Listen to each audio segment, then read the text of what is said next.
Y me parece que el gran reto del periodismo es insertarse en esas plataformas, distinguirse de esas plataformas, hacer trabajo que resalte, ¿verdad?, cómo es que se hace buen periodismo para que la gente tenga la oportunidad de comparar y de pensar. O sea, tenemos que hacer que la gente pueda pensar y pueda discernir entre una cosa y la otra.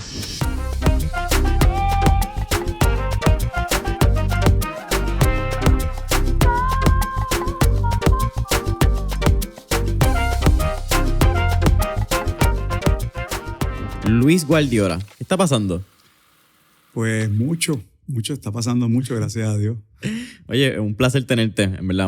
Como estábamos hablando ahí, son muchos años conociéndonos. Muchos años, pequeñito te vi yo correteando. Oye, y un honor tenerte porque a través de los años he podido ver tu carrera.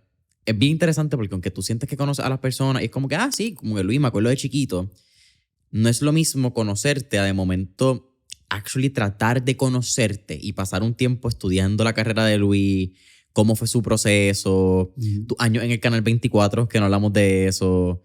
Y en verdad estoy súper impresionado con Colombia. Vamos a hablar un poco de eso porque yo creo que es una historia que poca gente conoce. Pero agradecido no solamente por tu trayectoria, sino por el compromiso con el pueblo, que es lo que tú hablas. Son más de 25 años dando noticias y sirviéndole al pueblo de Puerto Rico, que agradecido por eso. Gracias a ti por la invitación. Cuando me escribiste y me hablaste del concepto, de verdad que no... Creo que te escribí cuenta conmigo 100%, porque la verdad es que me encantó el concepto del podcast y gracias por quitarme años de experiencia también, porque realmente cumplo 40 años el año que viene, el 2025, en el periodismo, desde que empecé casi de estudiante. 1986. 85 me gradué y ahí empecé el internado en el periódico El Reportero. Ahí empezó todo. Vamos a empezar Bueno, quiero que me des tu definición, o cuál es no definición, pero cuál es el rol de un periodista en el 2024. Pues mira, el rol de un periodista en el 2024 yo creo que es un rol histórico, por muchas razones, no solo en Puerto Rico, en todo el mundo. La información ya no es potestad exclusiva de los periodistas, ¿no? La información ya ha pasado a ser un activo del ciudadano. Y no que no lo fuera antes, porque, ¿verdad?, el derecho del ciudadano a conocer información, sobre todo la información pública, es reconocido en muchos lugares, inclusive en nuestra Constitución. Pero en este momento la información realmente fluye por tantas vías que el periodista ya no tiene, ¿verdad?, ese dominio, digamos, de la información o los medios. Por lo tanto, a lo que se enfrenta el periodista en el 2024 es al gran reto de darle sentido a todo, ¿no? Porque la información de por sí, de forma inconexa, ¿verdad?, sin contexto, sin un poco de criterio subjetivo del periodista al momento de escoger los elementos que va a resaltar, pues puede ser abrumadora, ¿no?, en términos del volumen que manejamos en este momento. Pero el periodista tiene la responsabilidad de discernir qué información es relevante, qué información es importante para la gente, de forma tal que la gente pueda tomar sus decisiones y pueda formar sus opiniones. Yo creo que el reto en este momento es muchísimo mayor que cuando yo comencé en el periodismo, que en el que el ejercicio del periodismo era, digamos, mucho más sencillo en términos de las fuentes de información y del manejo de información. Y tenemos, pues, obviamente, una competencia mucho más feroz por la información.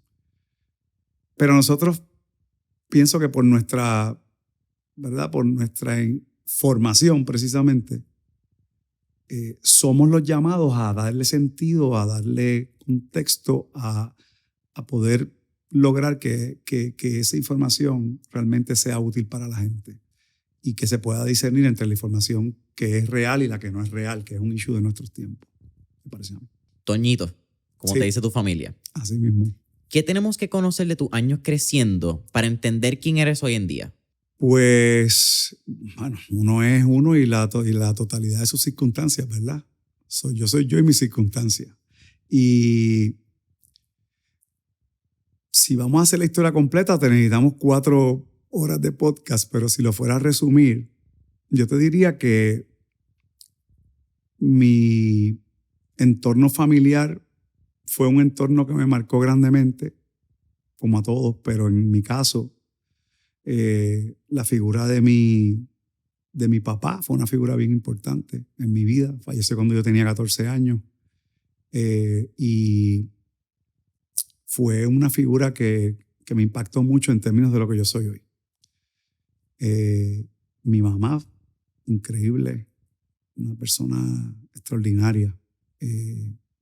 Ambos personas maestros de formación, personas muy conscientes, personas muy educadas, personas con un alto sentido de responsabilidad social, ¿no? Personas con capacidades tremendas que me enseñaron a pensar, a evaluar, a querer a Puerto Rico y a tratar de hacerlo mejor cada vez, ¿no? Y de mi papá, sobre todo, recibí esa pequeña semillita de conocer lo que está pasando en Puerto Rico.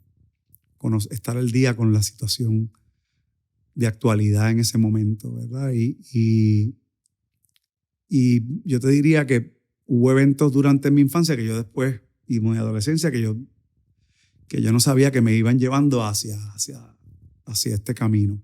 Hay 2 particulares que quiero hablar. Uh-huh. Y una figura también bien importante en tu vida, por lo que vi. Y es tu abuelo. Sí. Tú te sentabas a leer el periódico con tu abuelo, porque tu abuelo lo leía de tapa a tapa. Así es. Pero antes que me cuentes eso, Sí.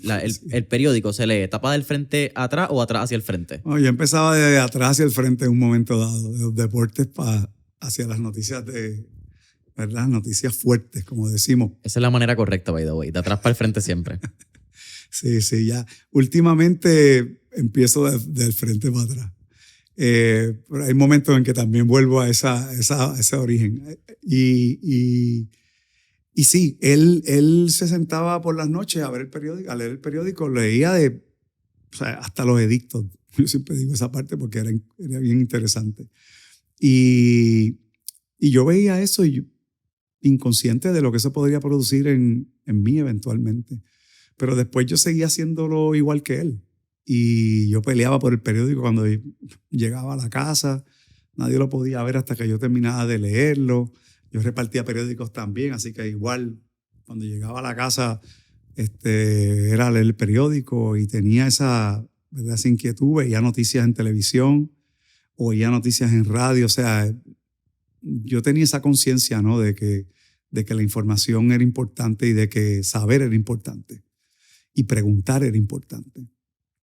Así que sí, eso fue una figura que con su silencio, pues no era de mucho hablar, me fue modelando ciertas conductas que después yo fui desarrollando, definitivamente. Y las discusiones familiares que tenían que ver con todos los eventos. Cuando nos reuníamos en casa de él, eso era hablar de todo lo que estaba pasando en política, en economía, en deportes, en todo lo que estuviera pasando en el país. Se resolvían 7 problemas sociales. Así mismo es. Y después de 4 o 5 horas con la cervecita y con el traguito, se resolvían mejor. Una grabadora a los 12, 13 años. Uh-huh. Creo que te la ganas o alguien se la gana en un... Alguien se la ganó en un concurso de televisión. Y te la pasaron a ti. Que estábamos en ese programa y era mi cumpleaños y me la regalaron. ¿Cómo cambia eso tu vida? Pues yo, sin saberlo, yo empecé a grabar noticias en la grabadora y se las ponía a mi papá para que él las evaluara y me escuchara. Y supongo que imitando a don Aníbal González Irizarry, a Evelio Otero, Carlos Rubén Ortiz, Guillermo José Torres, en radio, tantos locutores importantes en WKQ Radio y otras estaciones, pues grababa mis reportajes, ¿no? de lo que estaba en el periódico, sin saber que eventualmente eso sería parte de mi vida y parte de mi carrera, y una destreza que tenía que desarrollar eventualmente. Así que son de esas piezas del rompecabezas que tú no te imaginas que van a hacer sentido en algún momento y de momento se encajan. Y esa es tu vida. Por eso yo siempre digo que yo no escogí el periodismo me escogió a mí. Yo no pensaba ni estudiar periodismo, así que me di cuenta después de que ese era el camino, ¿no? Y fue, algunos dirán fortuito, yo digo que vino de arriba, realmente. La gente habla mucho de suerte. Yo soy fan de la definición de Séneca de suerte es cuando oportunidad coincide con preparación. Sí, mucha y oportunidad. un poquito yo diría un poquito y a veces bastante de algo que no conocemos todavía y que un poquito son los hilos conductores que mueven nuestra vida. Yo le llamo Dios, hay quienes le llaman universo, hay quienes le llaman energía, hay quienes le llaman suerte, destino, estrella, signo zodiacal. Pero sea lo que sea, yo siempre creo que hay un componente ahí de algo que todavía no comprendemos bien. Sí, el viejo dice que no hay casualidades, hay diosidades. Así mismo es.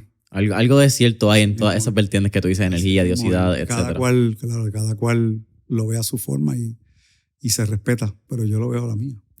Mencionaste que el periodismo te escoge a ti. Y es cierto, por lo que estuve escuchando, tu mamá te había influenciado a que tú estudiaras medicina. Entras a la UPI, en la UPI estás haciendo premédica, no das pie con bola con química, con física, llega una huelga y tú te mudas a estudiar periodismo en Sagrado. Es como que ese paso oficial gracias a una orientadora en la UPI que te dice, mira, como que flaco, yo creo que podemos jugar con esto. Sí, sí. Y entré a la Escuela de Comunicación Pública de la Universidad de Puerto Rico y entonces vino la huelga. Ah, exacto, en Copu. Cuando empezaba, en agosto, ya la huelga había empezado ya en septiembre, algo así, octubre. Está brutal, ¿verdad? Que no importa cuán... Y esa fue la huelga creo que era de $5 a $15. $15 el crédito. Cuando yo entré fue creo que era de 70 a 110, 115, ese periodo escalonado que fue en el 2017. 17. Súper interesante. Sí. Porque yo entré mi primer crédito a 70. El anterior fue interesante también. ¿Esto fue 2011? 2009. Sí, han habido como que varias que son idénticas, las mismas peleas, los mismos, simplemente que lo que cambia es el signo de dólar y cuánto es el crédito. La de 2009 estaban mis 3 hijos en la universidad, yo también. Ah, porque tú estabas estudiando Derecho. Sí. ¡Wow! En este mismo momento estábamos los 4. Y ahí se impuso aquella famosa cuota de $800. Así que imagínate cubrir la huelga mientras por otro lado estás pagando $3,200 como cuota por estudiar en la universidad. Es interesante, pero bueno, se trabaja para tratar de ser lo más objetivo posible en ese proceso. Eso mismo te iba a preguntar, ¿verdad? Porque vamos a entrar poco a poco en tu carrera, en distintos eventos que has tenido, pero ya que lo insertas, ¿cómo fue ese caso? Porque me parece bien interesante cuando tú tratas de ser objetivo en el periodismo, en tu carrera, en este caso, cuando es un asunto que no te incumbe, ¿verdad? Cuando quizás hay una noticia, hay una realidad, tú tienes una opinión, pero tú tienes que dar los datos, las cosas la mayor veces posible, lo más objetivo posible, para que la gente pueda tomar sus propias decisiones y llegar a sus conclusiones. Pero en un momento donde tú estás insertado en la noticia, ¿verdad? Que tú eres parte de quien se está viendo afectado, que quizás es un poco de lo que estábamos ahorita del gonzo journalism. De cierta manera, tú estabas bien adentro de este periodo, de esta experiencia, pero tienes que contar quizás todos los datos, aunque tú no estuvieses de acuerdo, porque estabas siendo impactado por eso. Sí. ¿Cómo fue? Pues yo te diría que ya en ese momento la experiencia ayuda bastante. Y los periodistas poco a poco vamos desarrollando una destreza de distanciarnos de lo que cubrimos, ¿no? Nosotros no podíamos cubrir lo que cubrimos si no nos distanciamos de alguna manera. Un poco como el médico que se tiene que distanciar un poco de la situación porque si no, no podría dormir en las noches, ¿no? Con 7 pacientes en intensivo o con la muerte de un paciente o con algo que fue mal en una intervención. Un poco como eso. Por lo tanto, con el tiempo nosotros vamos adquiriendo esa habilidad de un poco distanciarnos no totalmente, pero a una distancia segura de lo que estamos haciendo, ¿no? Segura para nuestra integridad personal, mental, emocional. Y pasa como en el deporte, tú entras en una zona, ¿verdad? Tú tienes que tratar de entrar en una zona. Cuando digo eso, lo que me refiero es que tú estás haciendo tu trabajo y lo estás viendo como si estuvieras fuera, ¿no? Tú tienes que saber que los estudiantes están planteando esto, está ocurriendo esto en términos de las protestas, estos son los reclamos, esto es lo que está sucediendo en términos de posibles soluciones, la posición de la administración, la posición del gobierno central, cómo juegan todos esos elementos. Hay que como si fuera un juego de estos de Nintendo, ver las distintas partes, ¿no? Y ver la estrategia que se está dando ahí, los hilos que están detrás, tras bastidores, el contexto. Esta es la huelga número 400, siempre son así, no son así, ¿qué tiene diferente esta huelga a otras huelgas? ¿Cuál es el momento histórico? Tú tienes que mirar eso.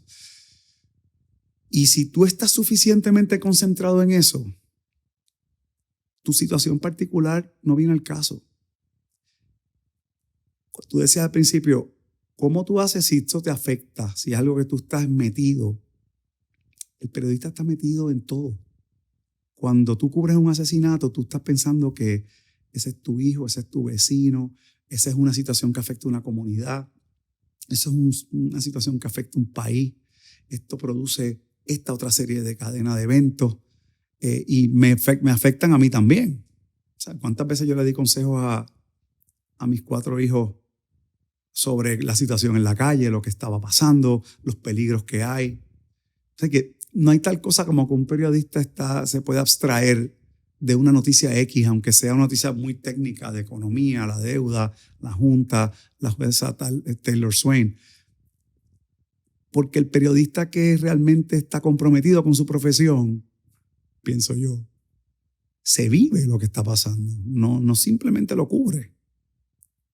Porque si no te lo vives, ¿cómo tú te identificas con el que es afectado por esas decisiones? O sea, tú te lo tienes que vivir, aunque quizás tú estés en una mejor posición económica que otra persona, tú tienes que tener la capacidad de decir, bueno, eso soy yo, pero personas que tienen X o Y situación, esto les va a afectar tremendamente. Así que el periodista tiene que ser parte.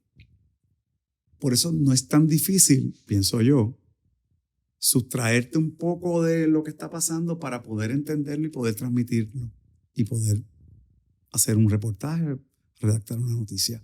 Así que en ese contexto, yo creo que eso fue lo que yo hice. Yo ni lo pensé.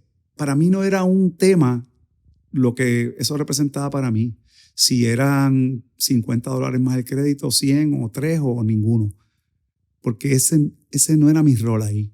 Mi rol era poder cubrir lo que estaba pasando y llevárselo a la gente y que la gente pues, tuviera todos los elementos para decir contra los estudiantes tienen razón o no, la administración tiene razón en esto otro y cómo podemos llegar a un acuerdo, si el acuerdo es bueno o no es bueno, si le conviene al país o no le conviene al país, independientemente de los individuos, porque es que si pensamos en el acomodo personal, pues vamos a ver las cosas diferentes. Tenemos que pensar en colectivo, no hay otra.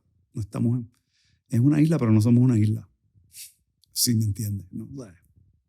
Esto es una isla, pero no somos una isla. Estamos interconectados. Así que yo creo que es eso y en cualquier reportaje es igual, ¿no? Pienso yo.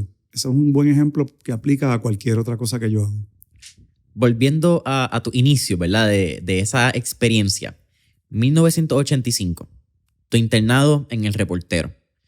Es donde empieza a investigar, es donde empieza empiezas a mojarte los pies en este mundo. Uh-huh. Entiendo que en algún momento tú haces una entrevista con Franklin Delano López. Y es esa entrevista la cual te permite entrar, quizás podemos decir, al medio de la televisión. Uh-huh. Porque tú originalmente habías querido ser de escrito. Tú eras buen escritor y habías entrado por ese lado del periodismo. Eso decían los profesores. Ok.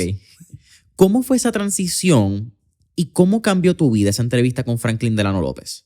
Pues es un antes y un después, obviamente, desde mi vida profesional. Si eso no hubiera ocurrido, yo probablemente hubiera terminado en un periódico por el resto de mi vida, ¿verdad? Por lo menos lo que yo veía en el camino. Pero cuando yo lo entrevisto, él me dice, mira, hay oportunidad, si quieres solicitar, y yo solicito, evidentemente solicité pensando que podía hacerlo, ¿no? Ya en la universidad habíamos hecho nuestros pininos de hacer todas las bases de un estudio de televisión, talento, luminotécnico, cámaras. No, había unas clases en que nos permitían, como tú dices, mojarnos los pies, en este caso nos mojarnos los dedos de los pies haciendo algunas cosas, ¿no? Y yo traía, también por la formación en la escuela, ¿no? Yo participaba en las obras de teatro, o sea, había algo ya de eso. Y yo pensaba que lo podía hacer y acepté el reto, ¿no? Y fui a la prueba y afortunadamente, pues fui de los escogidos para trabajar en ese proyecto del Canal 24, un canal de noticias 24 horas que estuvo transmitiendo en Puerto Rico por cerca de 4 años. Y fue un antes y un después. Pues yo no sabía ni que yo iba a terminar en televisión. De hecho, cuando me contratan para hacer un programa de música. Porque como yo en el periódico El Reportero trabajaba en la sección de arte, cultura y entretenimiento, pues me ubicaron en ese lugar. Esa era la sección de Viva. Viva. Yo no tenía experiencia en otra cosa, así que era lógico pensar, pues eso es lo que le gusta a él, vamos a ponerlo ahí. Pero las situaciones se fueron dando en el canal en que en un momento dado se decidió colocarme frente a un noticiario como ancla y cubrir la calle. Yo no cubrí tanto la calle, irónicamente, en el Canal 24. Cubrí algunas cosas, pero no. Otros compañeros tuvieron mucha más exposición a cubrir calle, a viajar, etc. Pero eran periodistas con más experiencia que yo también. Así que yo era un poquito más rookie que ellos en ese sentido. Y nada, me colocan en esa posición y pues entonces me fui desarrollando un poco más en los temas políticos, económicos. Hacía un programa con la compañera Madeline Vega, que después estuvo en Telemundo y incluso estuvo en la judicatura luego. Y hacíamos un programa que se llamaba Enfoco y hacíamos entrevistas políticas. Así que me fui desarrollando en esa área, cultivando esa área, lo cual pues me permitió ver ciertas cosas, la perspectiva política en general en Puerto Rico, conocer muchos de los actores políticos que entrevistábamos y en ese ejercicio con Madeline pues también aprender de ella, ¿no? Un poco de cómo se hacían estas cosas. Así que fue una gran escuela. El Canal 24, yo siempre digo que si no hubiera tenido las situaciones que tuvo, hubiera sido un antes y después en Puerto Rico en términos de la cobertura de noticias, porque se hizo mucho trabajo importante allí, con gente joven a la que se le dio la oportunidad y se hizo trabajo de calidad en eventos que ya no se cubren, internacionales. O sea, ese canal hubo coberturas en Nicaragua, en Panamá, en Haití, en momentos bien críticos, conflictos armados, muertos, situaciones bien difíciles en nuestra América que se cubrieron de primera mano en ese canal. Era un canal que tenía de todo y los nombres que estuvieron allí eventualmente se convirtieron en grandes figuras del periodismo en diferentes facetas, en diferentes lugares. Así que yo creo que todavía están trabajando muchos de ellos, no solo yo, hay muchos que todavía están. Nuestra nueva directora de noticias trabajó en el Canal 24. Wow. Nuestra nueva presidenta de Telemundo trabajó en el Canal 24, a ese nivel. Tú mencionaste que en ese canal tú empezaste y tienes la oportunidad de ser ancla. Algo que quizás eventualmente en tu vida y en tu carrera como que no se ha dado tanto, incluso realmente tú eres un reportero de calle, podríamos decirlo. Ha sido tu especialidad en los pasados 25 años más o menos que llevas en Telemundo, creo. Sí. ¿Cuál es la diferencia?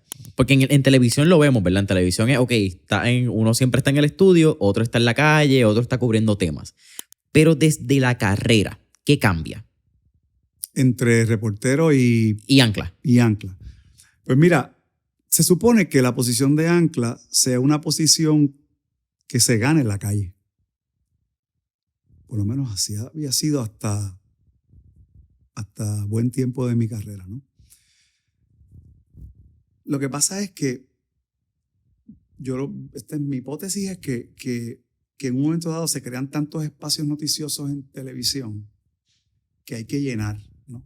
Y pues obviamente hubo que hacer un poquito un bypass de ganárselo en la calle, porque había muchos espacios que llenar de ancla, pero no había suficientes reporteros quizás con las aptitudes para hacerlo, que tuvieran la experiencia en la calle, ¿no? Así que hubo que resolver esa parte. Pero yo siempre pienso que el ancla debe ser el ser reportero ancla, y no separo la palabra reportero de la palabra ancla, porque pienso que el ancla siempre debe ser reportero y tener esa experiencia. Debe ser la coronación de una carrera. Debe ser el momento, no diría culminante, pero porque sería ponerlo como que una posición por encima de la otra. Pero debería ser la consecuencia lógica de una carrera bien trabajada, ¿no? Y debería ser una posición en la que ese periodista pueda ejercer o tener algún criterio en el contenido, ¿no? Pienso que el ancla de noticias debería formar parte de las discusiones de qué es lo que cubrimos, cómo lo cubrimos y dónde lo ponemos. Eso usualmente no pasa en televisión hoy. En Estados Unidos yo sé que sí pasa, porque usualmente es una figura la que dirige o la que es la reportero o reportera ancla del noticiario. Por lo tanto, sí se ve más involucrado en la toma de decisiones. Aquí, por distintas particularidades, como que no funciona así. Una parte tiene que ver quizá porque en los canales de televisión los anclas forman parte de la unión. Y un poco hay unas discusiones que son, ¿verdad?, gerenciales, que quizá el reportero ancla no se visualiza que pueda estar en esas discusiones. Pero yo creo que sería lo mejor que fuera así. Y yo aspiraría a que eso fuera así. Los roles son distintos, obviamente, porque el reportero de calle tiene una dinámica de trabajo totalmente diferente al ancla. Pero yo creo que son igual de relevantes, igual de importantes, y me parece que debemos aspirar a eso, a que ese reportero ancla que esté sentado allí sea una persona ya con cierto bagaje, con cierta experiencia, obviamente que tenga las aptitudes y la capacidad de hacerlo, ¿verdad? Porque tiene que tener ciertas características y ciertas habilidades, pero que sea una persona que también pueda aportar en lo que tiene que ver con contenido, porque a fin de cuentas es la persona o las personas, si es una pareja que representan o que, ¿verdad?, o que exponen lo que queremos exponer en un noticiario. O sea, son la carta de presentación. Así que pienso que es un mejor producto cuando eso es así. Pero entiendo las razones por las que en este momento no funciona de esa manera. Así que sí lo veo digamos, como te decía, como una consecuencia lógica de una carrera periodística bien llevada, pero no necesariamente tiene que ser el final de una carrera periodística. O sea, yo felizmente puedo estar todo el resto de mi carrera yendo a la calle y no tengo ningún problema con eso. Incluso hasta tras bastidores haciendo otras cosas, porque pienso que llega un momento que tú puedes aportar más estando en otras capacidades y ayudando a otros a hacer las cosas que haciéndolas tú, porque llega el momento en que también tus capacidades van mermando. Eso es ley de vida. Cuando llegue ese momento, pues uno tiene todavía esa oportunidad, pienso, esa avenida de ayudar a otros, que yo creo que es parte de lo que este podcast representa, ¿no? Sí, será un poquito más el motor, que el motor se siente, no lo ves. El mentor, ese referente, ¿verdad? Esa persona que puede ayudar a entender las cosas, a mejorar las cosas, a canalizar las habilidades de los demás y a desarrollarlo, que también es parte de nuestra responsabilidad profesional. Cuando tú quieres un mejor país, quieres que el periodismo sea cada vez mejor. Por lo tanto, cuando ya tú no estés, tú quieres mirar esa pantalla desde la égida del periodista y decir, esa muchachita yo lo ayudé a echar para adelante. Así que yo estoy un poquito ahí. Hay un chispito mío en esa persona. Y eso debe ser una gran satisfacción. Ahorita estábamos hablando del CPI, ¿verdad? Del Centro de Periodismo Investigativo. Pero, ¿qué es periodismo investigativo? Pues el periodismo investigativo es esa rama del periodismo que se encarga de descubrir eventos, situaciones que son desconocidas, tan sencillo como eso. Es el periodismo que fiscaliza, que descubre, que revela, que provoca cambios incluso con esas revelaciones. Es el periodismo que se encarga de, digamos, de mirar por debajo de la superficie, ¿verdad? Estamos en un momento en el que la velocidad de la información, como hablábamos, la cantidad de noticiarios, la cantidad de canales o medios noticiosos es tanta que a veces nos quedamos, ¿verdad?, en lo aparente. Y es ese periodismo que hurga, ¿verdad?, que escarba un poquito y que trata de buscar situaciones que hay que identificar, denunciar y resolver. Porque también yo creo que nos corresponde dar soluciones también a las situaciones, ¿no? O posibles soluciones, ¿no? Un abanico de soluciones de las que podamos escoger. Así que me parece que se está haciendo menos periodismo investigativo como tal. Vemos sí reportajes de profundidad, vemos alguna que otra información, ¿verdad?, que no conocemos, que está interesante, pero me parece que en esa velocidad hemos perdido profundidad y es algo que debemos retomar, definitivamente. ¿Cuándo entró el periodismo investigativo a tu vida? Desde el principio, porque en el Canal 24 había una cultura bastante fuerte de hacer investigación y de buscar, ¿no? Y reportajes especiales, que es una variante del periodismo investigativo, ¿verdad? Un poquito, no tanto identificar situaciones desconocidas, sino explorar una situación en todas sus vertientes y ¿verdad?, y tratar de darle sentido. Eso empezó desde el Canal 24. Y luego en Guapa, cuando entré a Guapa en el 90, pues también había una cultura bien fuerte de hacer periodismo investigativo y hacer reportajes especiales, y yo empecé a hacer mucho de eso. Es una parte que últimamente, como te digo, se ha abandonado un poco. Requiere mucha disciplina, requiere tiempo, porque sin tiempo es imposible. Y aquí muchas veces la exigencia es que en una semana o semana y media tú puedas tener, y eso no funciona así. Eso hay que cultivar fuentes, hay que corroborar información, hay que entender el problema, hay que hacer entrevistas a profundidad, hay que confrontar a los entrevistados, confrontar la información, y eso toma tiempo. Y como vamos a tanta velocidad, a veces pues eso es lo menos que hay. Y tú no quieres hacer periodismo investigativo mal hecho, porque entonces, primero, que no es bueno para el medio, no es bueno para el periodista, no es bueno para nadie. Pero sí, empecé desde el Canal 24 dando los primeros pasos. Ya en Guapa hicimos investigaciones bien interesantes. Hicimos reportajes sobre contaminación ambiental bien interesantes. Hicimos reportajes sobre la situación del crimen, sobre contaminación con mercurio, por ejemplo, en la Autoridad de Energía Eléctrica, empleados contaminados con mercurio.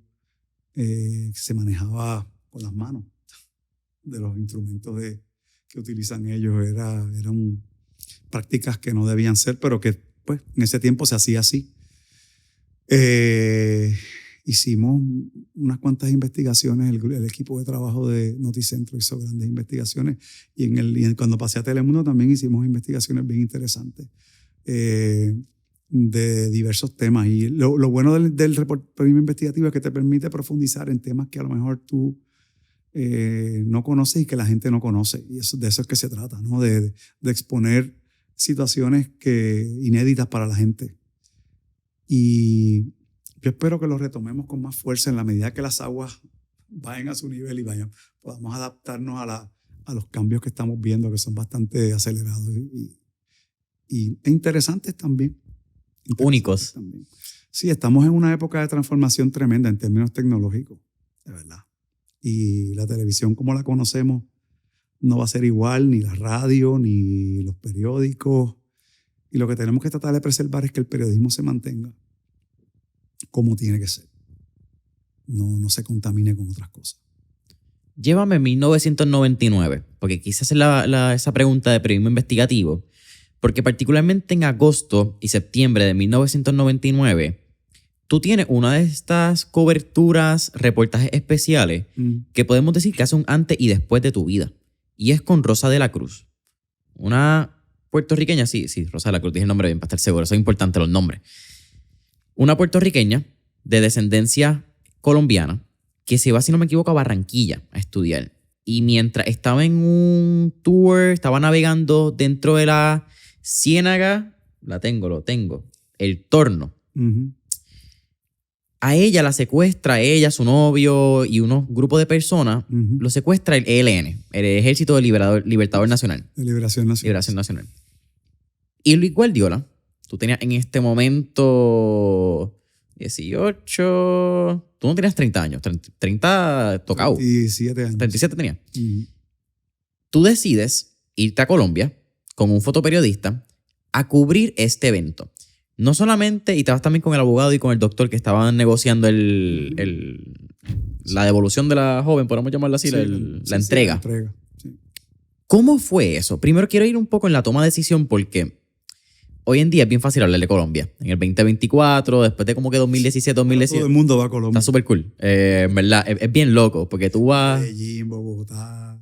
Y súper cool, como déjame aclararlo, como que si has tenido la oportunidad de ir a la ciudad. Digo Medellín, Bogotá porque la parte de caribeña, pues tú dices, pues un poquito más tranquila, eso es turístico, Cartagena, Barranquilla, pero decir Bogotá, Medellín, Cali. Sí, estamos hablando... En esa época estábamos hablando de carteles.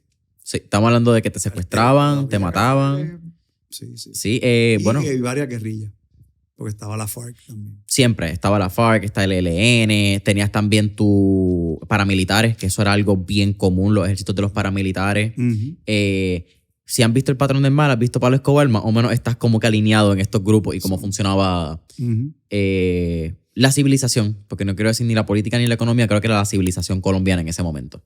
Que cabe mencionar, ya no es así, está súper cool, puedes ir a Bogotá, puedes ir a Medellín, no es lo que era en esa época. Pero en esa época tú la mencionaste, reporteros, periodistas eran asesinados en la calle, carros bomba en periódicos. El periodista era mal visto en Colombia, podríamos decirlo, por la civilización, ¿verdad? Por lo que estaba viviendo el país en ese momento. ¿Cómo Luis Guardiola decide ir a cubrir este evento? ¿Y cómo fue tu experiencia? Porque vas 3 veces. En la primera como que cubre un poco el evento. En la segunda, las 2 veces le dicen que van a entregar a Rosa. No le entrega. Tú subiste 2 veces a la ciénaga. Una de ellas... A la sierra. Una de ellas... La Sierra de Santa Marta. Tienen la oportunidad bueno, no tienen la oportunidad. Tienen esa oportunidad, pero la decisión también de caminar, creo que son 6, 7 u 8 horas para conocer a Rosa. Le entrevistas en cautiverio. Háblame de esta experiencia, porque me imagino que hindsight, 25, 26 años después, tú dices, wow, eso estuvo bien loco. Pero en ese momento, si yo fuese una mosca que estaba en el hombro de Luis, ¿cómo lo hubiese visto? Como una locura. Como una locura, en términos personales, como una locura. La decisión de ir, yo la tomo en el momento en que me dice el director de noticias, Enrique Cruz, que hay esa oportunidad, ¿verdad? La tomo así, sin hablar con nadie, sin hablar con mi esposa en ese momento, porque lo que me plantea Quique es que se están haciendo estas gestiones para liberar a esa muchacha secuestrada por el Ejército de Liberación Nacional. Ya el Colegio de Abogados había hecho unos planteamientos. Este abogado amigo Enrique Colón estaba trabajando con los procedimientos para tratar de conseguir que la liberaran. Y cuando dicho así, pues yo no veía forma de decir que no. Tan sencillo como eso. ¿Sentías una responsabilidad? Sí, claro. Sí. Porque estamos hablando de la liberación de una puertorriqueña a manos de una guerrilla colombiana, que en ese momento era muy mal augurio de lo que le podía pasar, ¿no? Y estábamos hablando de un momento que que había que documentar, que había que estar allí, había que traerlo aquí, ¿no? Para que la gente viera la realidad de lo que estaba pasando y de lo que había ocurrido con esta muchacha, que era ejemplo de lo que ocurría con cientos de personas en Colombia en ese momento. Colombianos, no colombianos, estadounidenses, del sitio que fuera. Así que cuando él me dice eso, yo le digo que sí. Iniciamos los trámites para poder viajar, empezamos a buscar las visas, a solicitar los permisos, bajo el subterfugio de que íbamos a hacer otra cosa, porque en ese momento en Colombia no era bien recibidos los periodistas extranjeros si venían a algo que tuviera que ver con narcotráfico o con guerrilla o la situación del país, porque obviamente no era lo que ellos querían exportar, ¿verdad? Al mundo. Y de hecho yo llamé a Raúl Benoit, que era en ese momento corresponsal de Univisión en Bogotá. Yo hacía trabajo para Univisión desde Guapa, reportajes de aquí, trabajaba para Univisión desde hacía ya un tiempo. Y él me dijo, hagas lo que hagas, tú no te salgas de la ciudad, tú no vayas a ningún sitio rural, tú no te metas a ningún sitio de selva, tú no te metas a nada de eso porque la situación es bien, bien riesgosa. Yo enganché el teléfono y en ese momento dije, pues mira, yo voy a ir a donde tenga que ir, porque es que lo que me estaba diciendo era totalmente contrario a lo que yo sabía que iba a pasar. Salimos en ese primer viaje, el fotoperiodista compañero César Santos y yo, fuimos a Santa Marta, nos quedamos en un hotelito allí. Tan pronto llegamos en el aeropuerto, una señora que trabajaba en inmigración nos pregunta si somos periodistas. Nosotros dijimos que sí y ella nos dijo, quédense aquí un momento y yo tengo que conseguir a alguien que los transporte, porque aquí la situación no es la mejor. Y estamos en Barranquilla, que no es ni el epicentro de la situación difícil en Colombia en ese momento.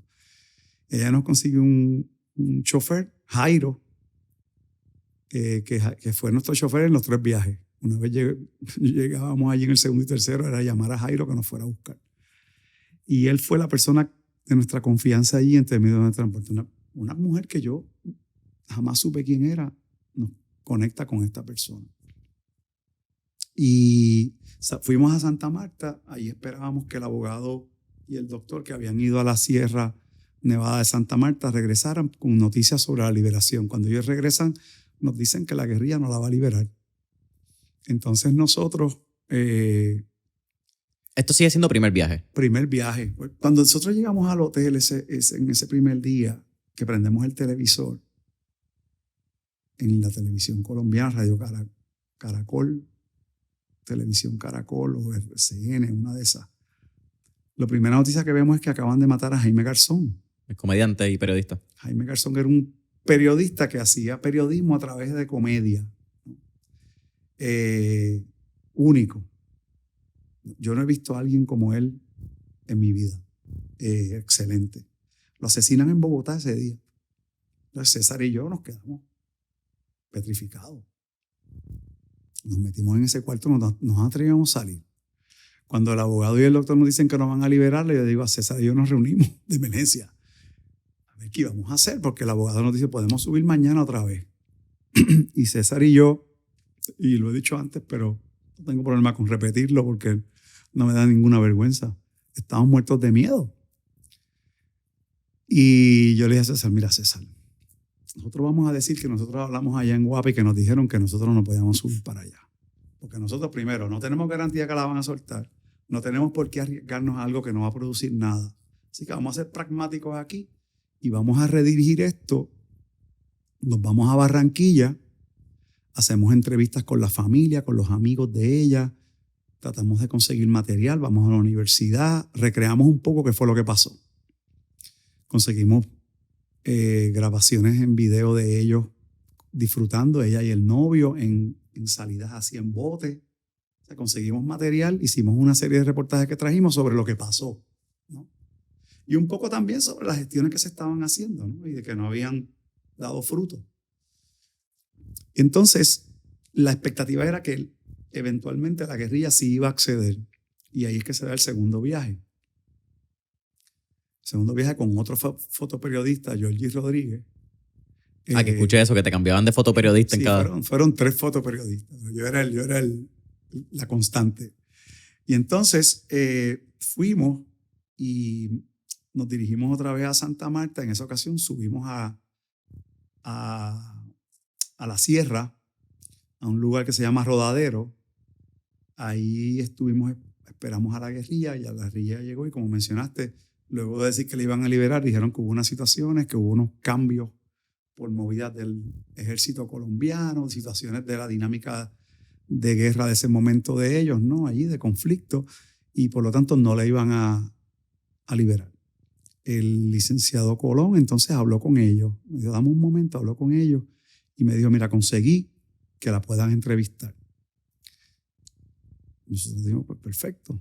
Ahí entonces hicimos la caminata, unos guerrilleros nos guiaron por la sierra, hicimos una caminata súper larga de 6, 7 horas, llegamos de noche al lugar. Dame un paréntesis ahí, en esa caminata. Te dicen, tú puedes entrevistarlo.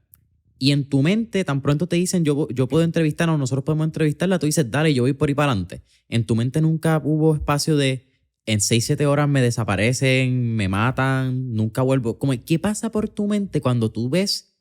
Porque otra cosa, tú no conoces dónde estás. Tú eres literalmente, tira un ping en Colombia y ahí puede estar Luis en Google Maps. Ping sin Google Maps. Sí, no, por eso te estoy trayendo ahora de... Porque en el 99 era mapa de papel. Sí, no, esto es bolita al mundo, aprieta y ahí está Luis en algún lugar en Así Colombia. Y ni mapa teníamos nosotros. ¿Cómo fue ese momento? La zona. Yo estoy aquí para lograr una misión, yo estoy aquí para lograr un objetivo, yo tengo que regresar con alguna prueba de vida de esta muchacha. O sea, yo pensaba en la familia. Ya la guerrilla había enviado un video de ese clásico video frente a un backdrop vegetativo, una colcha, una sábana, un saco. Ella hablando de que papi, mami, estoy bien, dándole esa prueba de vida. Yo digo, bueno, yo tengo que salir de aquí por lo menos con una prueba de vida. Yo tengo que regresar allá y tengo que darle la certeza a esos papás que ella está bien y que ella le explica a la gente qué es lo que le está pasando, cómo la está pasando. Una vez yo entré en ese canal, lo demás es un blur, o sea, lo demás es cómo llegamos ahí, ¿no? Claro, después tú piensas en todas esas cosas. Después, cuando todo pasa, entonces que tú dices, wow, yo estaba en un tiroteo o yo estaba metido donde no tenía que estar metido. Pero en el momento específico tú estás concentrado, enfocado en eso. Si no, no podrías hacerlo. Si no, aunque quieras, dices que no. Aunque quieras, aunque sepas que es importante hacerlo, darle una prueba de vida a la familia, dices que no. Así que nos fuimos en ese viaje con esos guerrilleros que flotaban por las piedras, que no se cansaban, y nosotros a 4.000 metros de altura asfixiados allá arriba. Y finalmente llegamos, una familia que ellos habían contactado nos alimentó, nos dio algo de comer. Nosotros estuvimos allí y ella llega de noche al lugar, ¿no? Entonces mi plan era entrevistarla esa noche, porque dentro de todo el enfoque yo sabía dónde estaba y lo que podía pasar, ¿no? Si había un poco de recelo, de expectativa, de temor, de momento llega aquí la milicia colombiana, se forma un tiroteo, pasa cualquier cosa, los paramilitares, etc. Porque a todo esto ya nos habían advertido que el gobierno colombiano no podía saber que estábamos allí, que lo que estábamos haciendo. O sea, nosotros teníamos que pasar desapercibidos. Entonces, mi intención era hacer la entrevista esa noche, pero el fotoperiodista dejó la lámpara. Así que íbamos a pernoctar de todas maneras, pero pernoctamos sin la entrevista. Al otro día, tan pronto salió el sol, nos levantamos, hacemos la entrevista, que todavía se ve que está en las primeras horas de la mañana, se ven los colores medio, porque por la mañana cuando tú grabas en televisión en esa época, todavía quedó un poco de eso. El cambio de la luz te va dando unas tonalidades azulosas, anaranjadas, mientras va el sol saliendo. Sí, pues sí. así, la entrevista tenía todas esas tonalidades, ¿no? Y lo hicimos allí, ella explicó todo, ella le habló a su familia, ella envió un mensaje a Puerto Rico, ella pues, dio cuenta de cómo la estaban tratando, etc. Regresamos, obviamente ocultamos el material, disimulamos los cassettes, como que los cassettes llenos parecieran que estaban vacíos y viceversa, que la entrevista parecía que estaba en cassette, que todo ese lío. Nos detuvo la policía, es un cuento largo de que nos pararon en un retén. Nada, llegamos a Puerto Rico. Yo cité a la familia para que vieran ellos primero la grabación de ella y poder hablar con ellos sobre lo que vieron. Hicimos una serie de reportajes, hicimos un programa también sobre esa visita y semanas después nos dicen que efectivamente la van a liberar. Regresamos en septiembre allá con el compañero Daniel Martínez como fotoperiodista. Subimos otra vez y ahí en horas de la noche llegó la guerrilla y nos entregó a Rosa. Obviamente captamos ese momento, pasamos las vicisitudes tremendas para regresar, se nos quedó el vehículo en el que íbamos a madrugada, seguimos caminando, llegamos al hotel, dormimos como 2 horas y arrancamos para Barranquilla nuevamente. La llevamos a donde su familia, estuvimos con ella en ese momento en que ella se reencuentra con sus tíos que viven en Barranquilla, con sus primas. Y llegamos acá con ese material, aquí la estaban esperando sus papás en el aeropuerto esa noche. Documentamos todo eso y obviamente hicimos una serie de reportajes, hicimos programas sobre eso. Y como tú dijiste ahorita, es el reportaje más importante que yo he hecho en mi vida. No digo que es el más importante que haré en mi vida porque todavía me queda tiempo en esta profesión, pero fue un punto de inflexión, ¿no? En mi carrera profesional y personal. ¿Por qué? A una y la otra. Pues porque son experiencias que te marcan para toda la vida. O sea, son experiencias que te marcan para toda la vida. Tú tener esa oportunidad de ver de cerca ese conflicto, ¿no? Nosotros inclusive en un momento dado cruzamos retenes de la FARC. O sea, nos encontramos con guerrilleros de la FARC también. El chofer que nos subió a la sierra, que se llamaba Lirio, bueno, Jairo nos llevaba hasta Santa Marta. De Santa Marta hacia la sierra era otro proceso. Eso allá ustedes. Eso era otra dinámica. A ese chofer lo asesinan después que nosotros nos vamos de allí. Los paramilitares lo asesinaron. Y en un momento dado, nosotros estuvimos con él y estuvo su nena, que tenía como 6 o 7 años. O sea, tú miras cómo se desarrollaron los eventos y tú miras la experiencia que tuvo esta muchacha y tú miras lo que tú pudiste hacer en términos de documentar eso, de conocer el conflicto, ¿verdad? Por lo menos traerle esa parte a los puertorriqueños de lo que estaba sucediendo allí. Inevitable, pues comparar, ¿verdad? Lo que nosotros teníamos en ese momento versus lo que Colombia tenía. Un país que ahora se ve una riqueza en todos los sentidos. Todos los recursos naturales habidos y por haber los tiene Colombia. Desde oro, petróleo, ríos navegables, Sierra Nevada, trópicos. O sea, es un país maravilloso. Y en ese momento era un país sitiado por la violencia. Un país triste. Y vivir esa experiencia, ¿verdad? Y poder estar ahí en un momento como ese. Hasta ahora, Rosa de la Cruz, hasta lo que conocemos, es la única secuestrada que ha sido entrevistada en cautiverio. Y el conflicto colombiano duró años. Y duró hasta los otros días. Como que esto duró, creo que fue oficialmente como hasta el 2008, 2009. Todavía creo que hay un brazo de la FARC que está en acuerdos de entrega. En conflicto con el gobierno y hay unas situaciones que parece que, ¿verdad?, que no están de todo resueltas. Pero había narcos, había paramilitares, había rateros comunes, o sea, delincuencia común, había de todo. Y el gobierno en sí, que también era otra conversación. Y era una situación totalmente desconocida para nosotros. Y Y vivir eso, pues te marca como persona, definitivamente. No eres la misma persona después de eso. Porque te das cuenta de que te salvaste de un montón de situaciones y piensas, pero ¿por qué pudimos hacer todas esas cosas? Y pasar por debajo del radar del gobierno colombiano, porque ya en el segundo viaje ya debían saber que por lo que estábamos regresando a Colombia. Ya habíamos hecho un reportaje sobre eso. Pon tú que del primero no, pero después del segundo ya sabían definitivamente en lo que estaban. Sí, sí, una tercera vez, la misma pareja, el mismo y nunca lugar. hablamos con un funcionario del gobierno colombiano.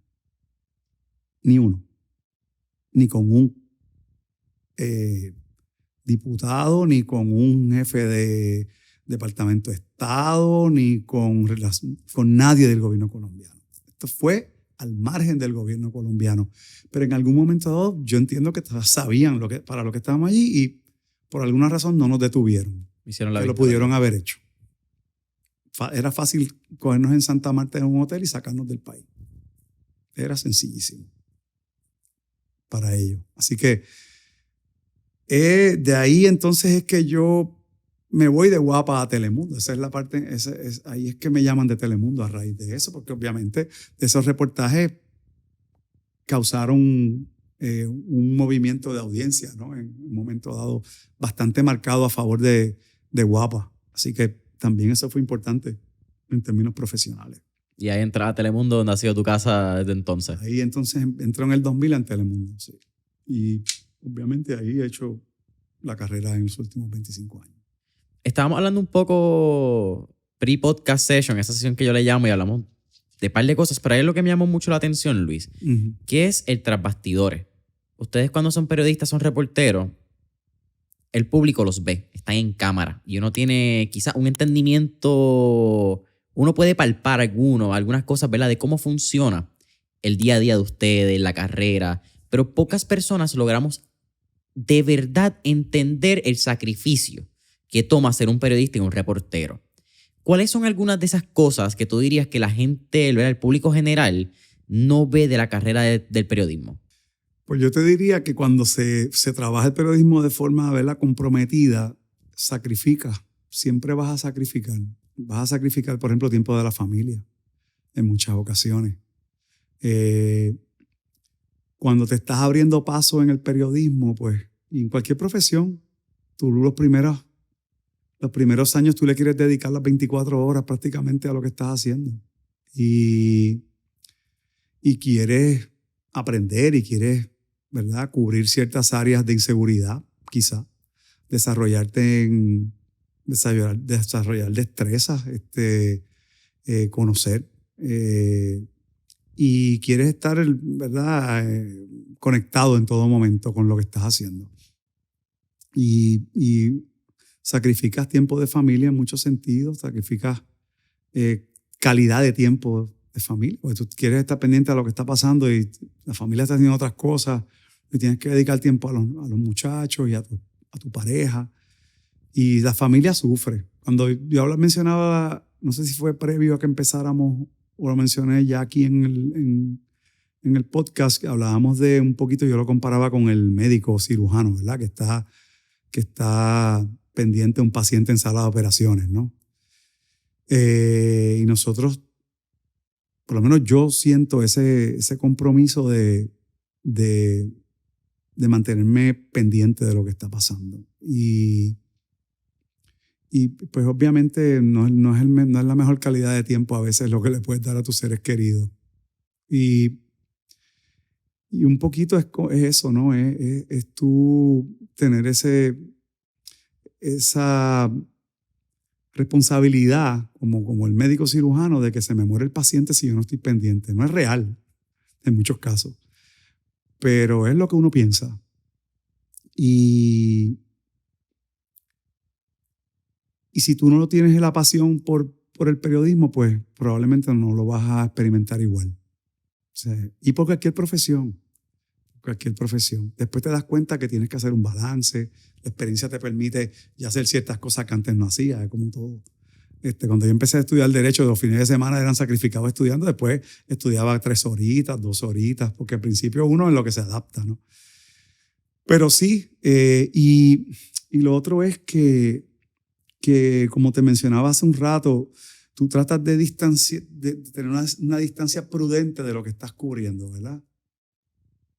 Pero te afecta. O sea, te afecta personalmente.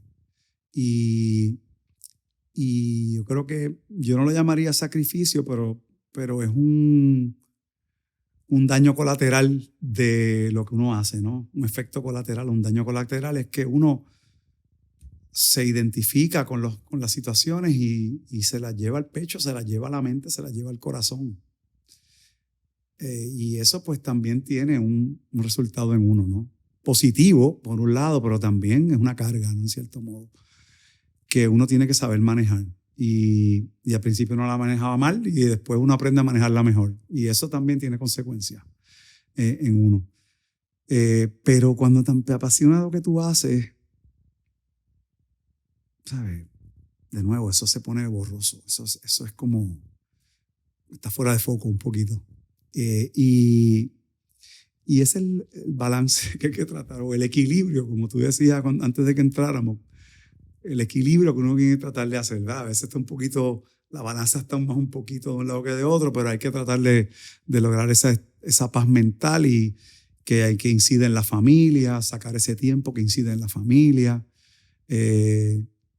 Pero también cuando tú estás haciendo un trabajo que te apasiona y tú lo estás haciendo para que tu familia esté mejor, para que tu familia pueda echar adelante y tiene ese compromiso, pues lo ves como que se sincroniza un poco, como que hay un propósito, ¿no? Y si eso es así, pues la satisfacción es extraordinaria, con defectos y virtudes, por supuesto.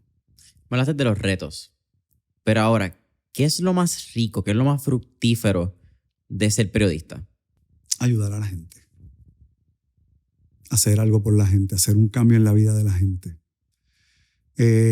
Hay otras cosas que son más abstractas, ¿verdad? Que el país esté mejor, que la gente pueda tomar sus propias decisiones mejor informado, que puedan formar su opinión, que incide en un país que puede, ¿verdad?, evaluar las decisiones que toma el gobierno, la gente que dirige el país, las decisiones que ellos mismos toman, ¿no? En términos más personales. Y eso está ahí, pero tú quizás no lo ves tan dramático como cuando tú haces la diferencia en la vida de la gente, cuando tú puedes ayudar a alguien, cuando tú puedes lograr que se modifique algo a raíz del trabajo que tú haces. Y no lo digo solamente por mí, hay compañeros que han hecho grandes trabajos que han logrado que se promulgue legislación a favor de una persona, de un grupo afectado, sobre que se paren proyectos que no se deben continuar porque realmente no son beneficiosos para el país o para una comunidad. O sea, yo creo que cualquier periodista te contestaría esto, te diría que cuando tú haces la diferencia, cobra sentido ser periodista. Porque eso es lo que a fin de cuentas queremos lograr. Y a veces el caso más personal, más individual, es el caso que marca tu vida como periodista. Y la satisfacción. Mira, a veces no tienen que ser cosas negativas, a veces son noticias positivas. Hace poco yo hice un reportaje de un grupo de la Escuela Libre de Música que fue a competir en Berkeley, una orquesta. A mí me dio una satisfacción brutal hacer ese reportaje. O sea, ver esos chamaquitos, músicos nuevos, montando sus números para presentarlos allá y que de allá vengan con el primer lugar en la competencia y verlos haciendo algo positivo por Puerto Rico, hacerlo como equipo, como banda, y saber que hay gente pensando en hacer cosas buenas por Puerto Rico. ¿Sabes? Eso es lo dulce de esto. Lo que tú te llevas, lo que te ayuda quizás a ecualizar, ¿no?, las emociones, en cierto modo. Y cuando alguien recibe un resultado positivo de tu trabajo, pues tú ves el propósito. Ves el propósito más tangible ¿Sabes? Yo recuerdo siempre un reportaje de un muchacho, lo mencioné en una entrevista que me hizo Babón Roca hace unos días, de este joven adicto que estaba amenazando con lanzarse del cuarto piso del estacionamiento del centro médico. Y lograr primero que se bajara, ¿verdad? Del borde del parking. Lograr que pudiera acceder a un programa de metadona. Ver que estudió, ver que se convirtió en enfermero, ver que consiguió trabajo, ver que día a día sigue luchando por mantenerse libre de droga. Y tuvo haber sido una partecita pequeña que ayudó a que esa persona pudiera lograr todo eso. ¿Qué más tú puedes pedir? La verdad. Es eso. Es eso. Es utilizar el medio, utilizar el poder, ¿verdad?, que te da el medio para una causa noble, para una causa justa.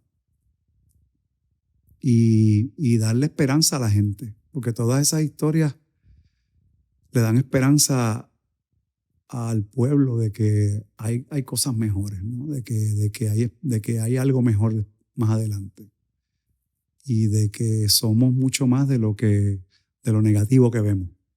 ¿Cómo ves el futuro del periodismo? Lo veo con optimismo. Lo veo con optimismo. Con grandes retos. Lo veo con optimismo. Veo muchos periodistas jóvenes que me dan mucha esperanza, de verdad. En todos los medios.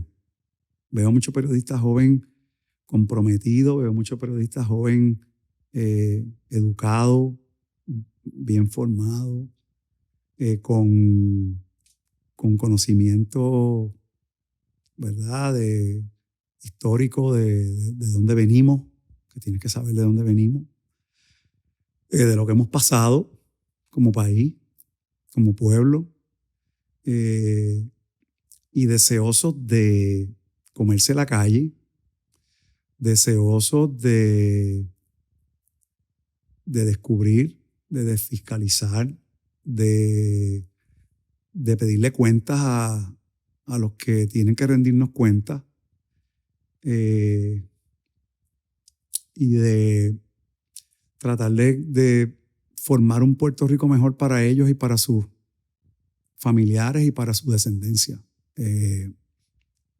con un alto sentido, con un gran amor por Puerto Rico.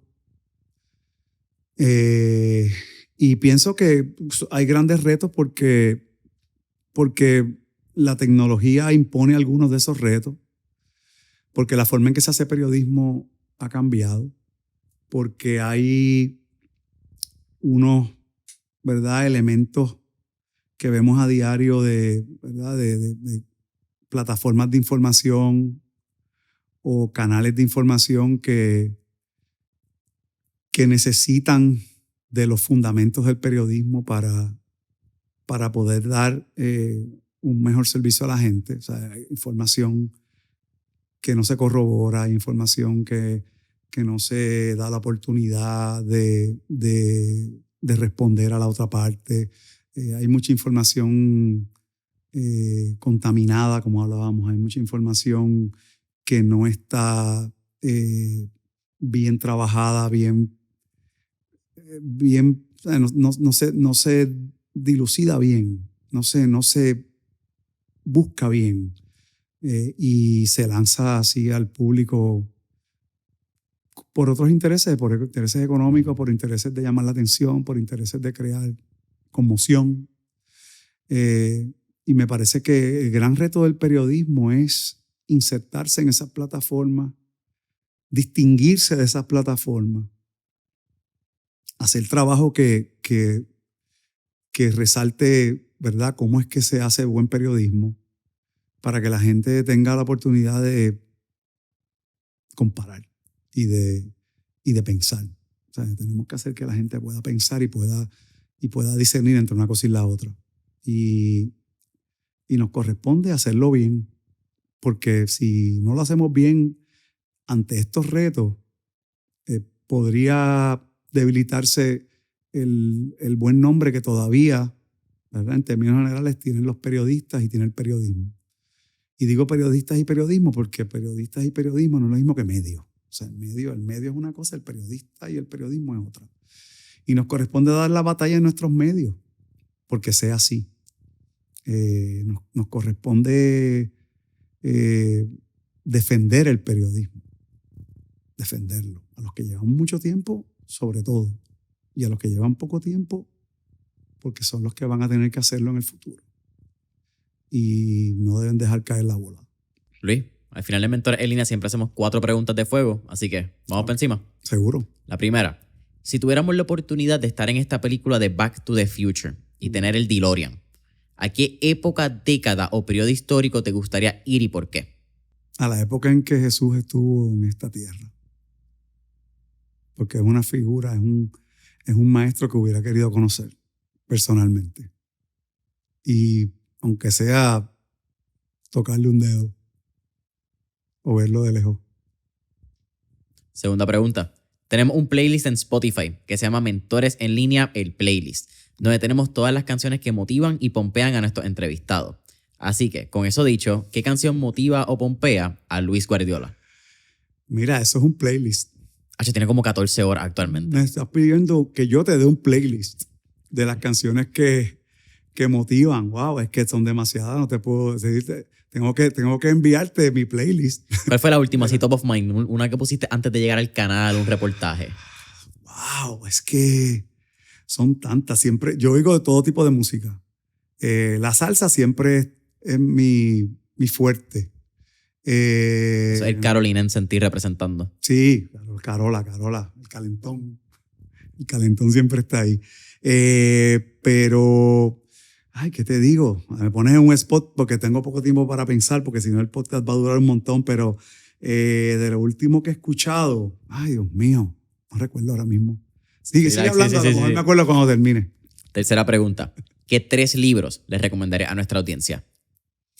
Wow. Les recomendaría La Tregua de Mario Benedetti. Fue un libro que marcó mi vida. Les recomendaría la Biblia. Porque independientemente de cualquier creencia, sobre todo el Nuevo Testamento tiene historias y tiene conceptos que yo creo que son importantes para la vida de cualquier persona. Y el tercero, 5 Esquinas de Vargas Llosa, que es uno de los últimos libros que escribió que tiene que ver también con el periodismo y me lo disfruté mucho. Además de La Fiesta del Chivo, ponlo ahí, pon La Fiesta del Chivo y pon como cuarto 5 Esquinas. La Fiesta del Chivo es un libro excelente, se lo recomiendo a todos. Luis, ¿cuál es tu última pregunta? ¿Cuál sería tu último tip o recomendación para cualquier joven o cualquier persona que esté interesado en desarrollar una carrera, sea en el periodismo o en los medios de comunicación? Son varios tips, pero tendría que decir que se preparen bien en lo que decidan hacer en términos de estudio. Tendría que decir que eso debe incluir algo de empresarismo o cómo emprender sin pensar en ser empleado, sino ser tu propio jefe, montar tu propia compañía de lo que sea. Tendría que decirles que también aprovechen las oportunidades de internado si su profesión la tiene. Es una puerta que se abre que yo siempre les digo a los estudiantes, pon el pie y que te lo partan, pero no saques el pie de la puerta, porque te da mucha oportunidad. Y que sean fieles a sus principios. Que sean fieles a sus principios. Que sean fieles a sus principios, a sus valores. Que piensen más allá de ellos mismos, en cómo lo que ellos hagan pueda ayudarnos a tener un mejor país, a poder tener un mejor futuro. Y a ¿verdad? Sentirse orgullosos ellos de lo que hacen y de lo que aportan. Y sobre todas las cosas, que identifiquen cuál es su pasión y cuál es su propósito. Que es un proyecto que toma tiempo, que es difícil de enfrentar, pero que el tiempo que tú le dediques a tratar de identificar cuál es tu pasión y cuál es tu propósito te va a ayudar a poder abrirte un camino correcto en la vida. Así que yo diría que son como 6 o 7 tips, más o menos. Luis. La canción te la debo. Tranquilo, eso está cool. Agradecido por tu tiempo, agradecido por decir que sí, desde el mensaje automático y súper rápido también, eso acabé de mencionarlo. Pero gracias por tu compromiso, porque si hay algo que me pude llevar de la entrevista que hiciste con Luis Pavón Roca, es que dijiste que los periodistas, aunque sirven para una compañía privada, son servidores públicos. Y cuando plasmas esa oración y ves el trabajo de Luis Guardiola, en no sé cuántos huracanes, no sé cuántas situaciones, Capeco, en Puerto Rico o en Colombia, podemos ver que esa oración la llevas bien marcada en tu pecho y en tu corazón, porque es parte de la misión que tienes. Es así. Y yo pienso que todos, de alguna manera, venimos a servir. Y te agradezco a ti la invitación, que no me la esperaba ni me imaginaba. Y te agradezco también por este espacio. Sé que llevas muchos años con este proyecto y creo que es necesario para la gente escuchar a otros hablar de su camino para que puedan, ¿verdad?, adaptar, escoger lo que quieran escoger del camino de otros que les funcione en su vida. Y es agradable siempre que veo jóvenes emprendiendo en cosas, siempre les digo que me siento orgulloso de ellos. En tu caso no es diferente. Me siento orgulloso de lo que estás haciendo. Te felicito por hacerlo. Necesitamos más gente que decida aceptar el riesgo, ¿verdad? Y te lo dice una persona que ha estado siempre trabajando para otros y que quizá yo mismo no he aceptado el riesgo. Yo estudié Derecho y todavía no he ejercido.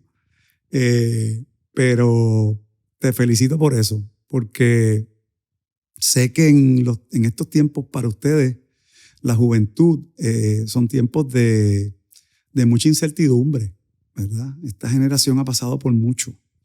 Y ver que deciden echar para adelante y meterle mano, meterle el pecho, es esperanzador para todos nosotros. Para las generaciones que vinieron antes de ustedes, no crean que no pasan desapercibidos. Nos vemos reflejados en ese ímpetu y en ese deseo. Y nos da esperanza de que Puerto Rico tiene futuro y que tiene un futuro brillante con ustedes.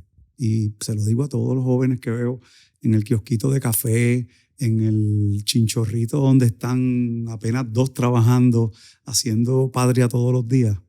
Gracias por hacer patria, gracias por hacer a Puerto Rico. Luis, gracias a ti. Gracias.